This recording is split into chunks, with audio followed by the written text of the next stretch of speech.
নমস্কার বন্ধুরা, আমি আজকে কাঁচা টমেটো দিয়ে কিভাবে একটা রেসিপি বানাবো দেখুন, ভালো লাগবে। আলুটা কিভাবে কেটে নিয়েছি দেখুন, এরকম করে আমি কেটে নিয়েছি। আর টমেটো ছোট ছোট করে পিস করে কেটে নিয়েছি। এবার রান্নাটা বসাবো। তেলটা গরম হয়ে গেছে।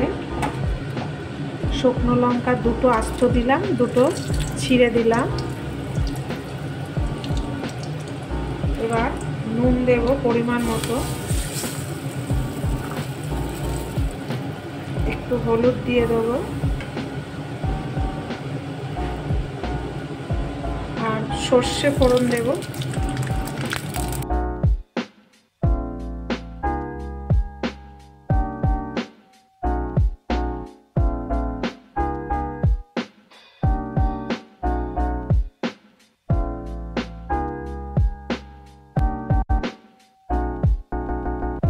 অল্প 1 চামচ জিরে গুঁড়ো দিলাম। আর আলুটা ভেজে নেব।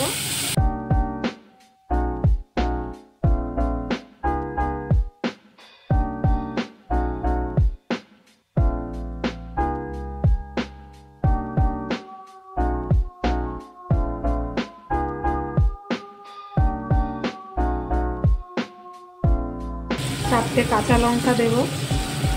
এবার আলুটা ভাজা ভাজা করতে হবে। আলুটা ভাজা ভাজা হয়েছে, এবার সেদ্ধও হয়ে গেছে। দেখুন আলুটা ভেঙে যাচ্ছে, ভেঙে গেল, এই ভেঙে গেল। এবার আমি টমেটোটা দিয়ে দেবো।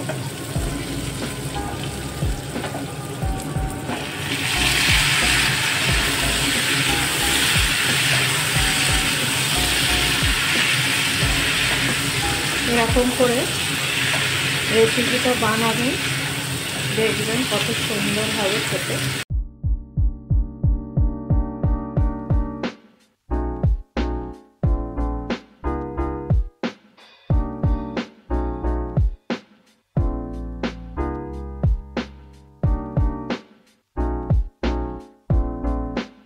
এবার ঢেকে দেবো,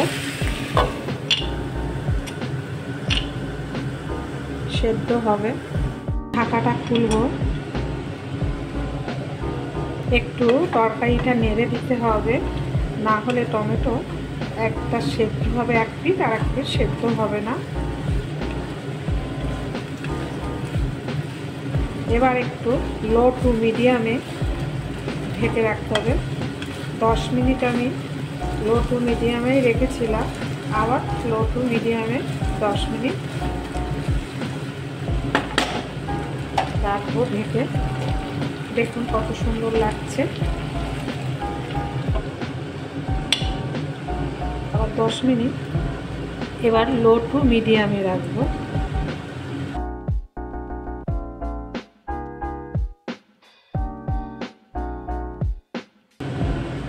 এবার ঢাকাটা খুলবো।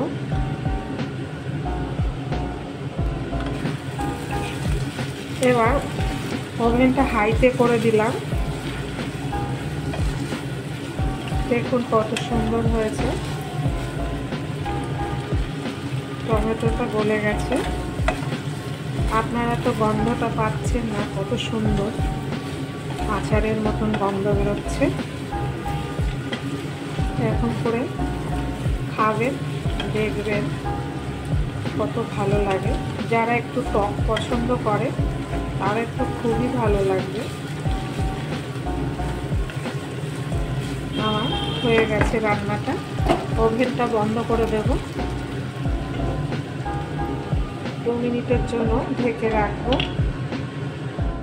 বন্ধুরা, টমেটোর রেসিপিটা দেখলেন। যদি ভালো লেগে থাকে লাইক, শেয়ার, সাবস্ক্রাইব করবেন। পরের দিনের একটা নতুন রেসিপি নিয়ে ফিরে আসবো। ভালো থাকুন, সুস্থ থাকুন।